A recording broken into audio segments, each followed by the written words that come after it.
everyone who's joining in this morning, whether it's virtually or in person. But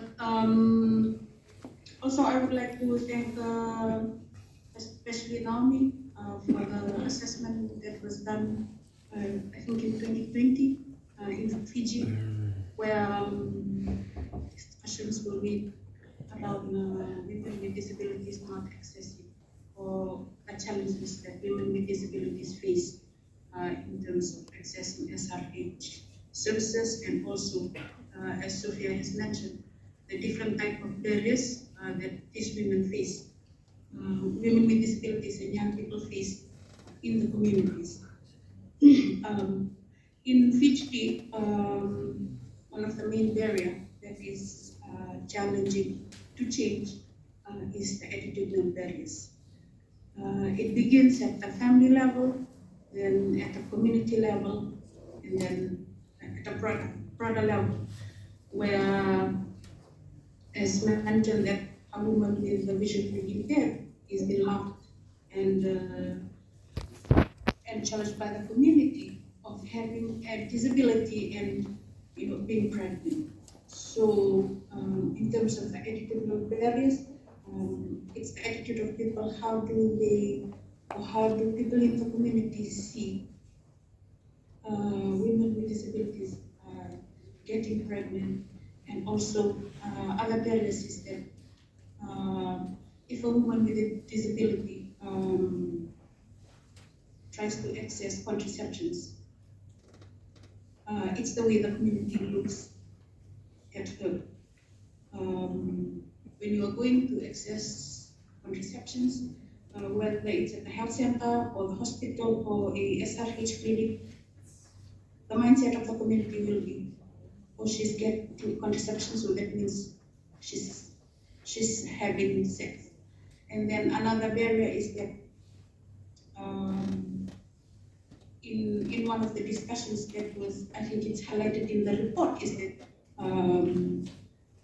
for young women, when they are taking pills, so it's the assumption of people. If you are taking pills, people assume that's family planning pills. So at the end of the day, it comes back to the attitude of people, of the mindset of people, that is often the most challenging barrier that we can overcome. And then there are other barriers that women with disability face in the community. There is communication barriers. How do women with disabilities in Fiji are able to have more information on sexual and reproductive health? And then, in terms of information, how well or how accessible this information are when women with disabilities are trying to access these services? And then there are other barriers like physical barriers that does not allow women with disabilities to access these services. So in terms of the SRH services that's available, and the challenges is that first it comes back to the mindset of health workers.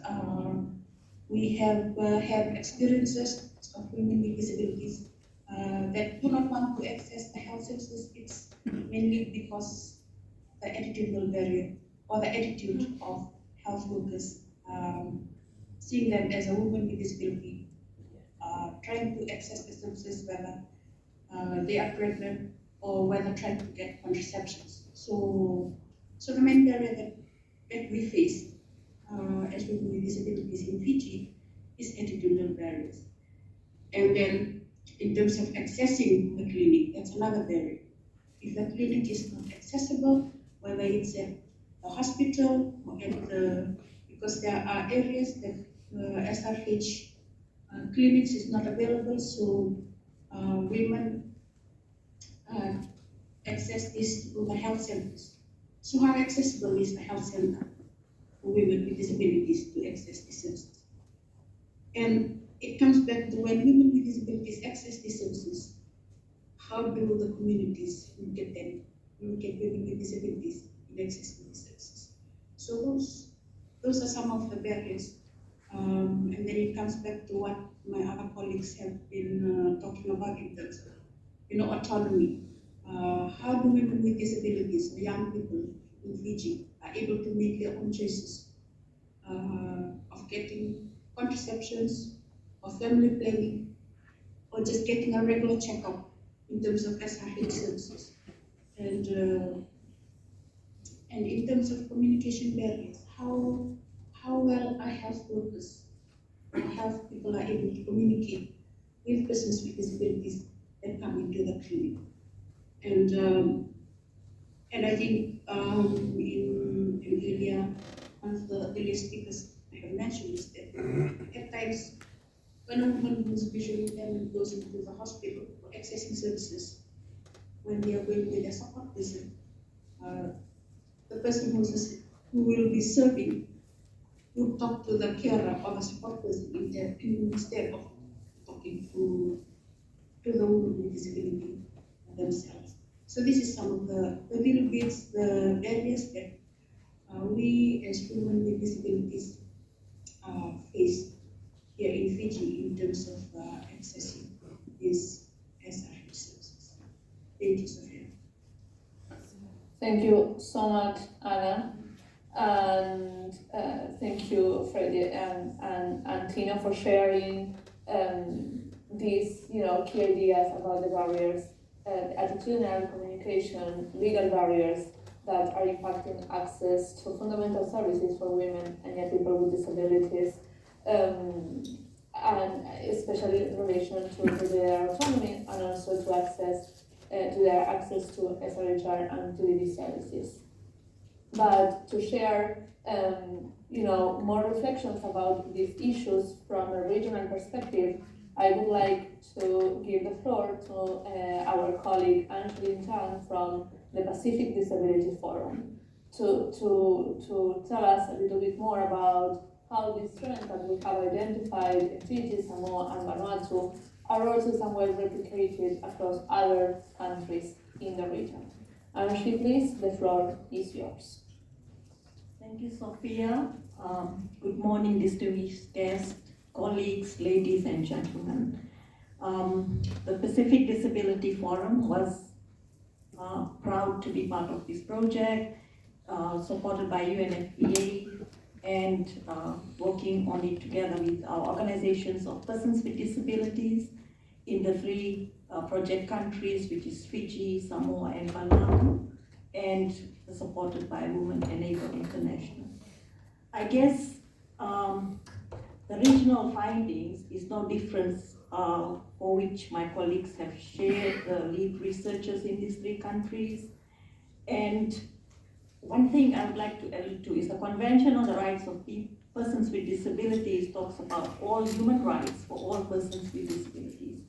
So it means those of us who have difficulty in seeing, difficulty with hearing, those of our colleagues who are deaf-blind, those who have physical disabilities, those colleagues of ours who have physical, psychosocial and intellectual disabilities as well.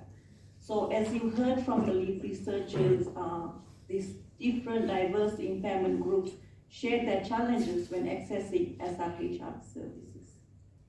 And I would like to allude to data and statistics, which is very important because often we are asked, how many persons are you talking about? Where are they? Are they able to access these services? And what the Pacific Disability Forum is doing, working with our different governments of the Pacific Islands, is the use of the Washington Group of Short Set questions, is to determine the data that we offer. So it's asking us the difficulty that one faces with the 6 short set of questions. So we hope through that, when it comes to service, programming, implementation, policies, legislation, that those data are integrated in those pieces of work. Across the board, like my colleagues have just said, attitudinal barriers is on the top of it all. Stigma, as Anna just spoke about, so I don't want to get more into that. Accessibility accessibility to the built environment. Are we able to access SRHR services? Access to information. As you can see, those of you who can see, I use a talking software on my laptop.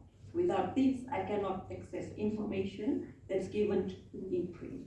So is that readily available? Also for our colleagues who are deaf, do we have sign language interpreters? And I would like to also acknowledge the International Sign Language Interpreter who's here with us virtually today and also in the countries, in the different project countries.